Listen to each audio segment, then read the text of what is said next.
மாண்புமை நீதியரசர் திரு ஜி.ஆர். சாமிநாதன் அவர்கள் அந்த இடத்திற்கு சென்று ஆய்வு நடத்துகிறார். ஆய்வு நடத்தி தகவல்களை சேகரிக்கிறார். தன்முன் வந்த வழக்கு.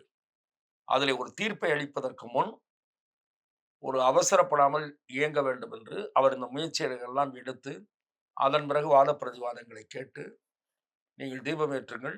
அதே நேரத்தில் அங்க எந்த பிரச்சனையும் வரக்கூடாது என்று ஒரு உத்தரவை பிறப்பிக்கிறார். இத அனுமதித்திருந்தால் 1/2 மணி நேரத்தில் முடிந்திருக்கக்கூடிய விவகாரம். ம். அத அந்த நீதிமன்ற உத்தரவை செயல்படுத்த இந்த அரசு மறுக்கிறது. அதன் பிறகு அவர் 2வது முறை உத்தரவு பிறப்பிக்கிறார். அதில இன்னமும் கவனமாகவும், எச்சரிக்கையாகவும் 4 பேரோடு போங்கள் என்கிறார். அதையும் விடாப்பிடியாக இந்த அரசு எதிர்க்கிறது.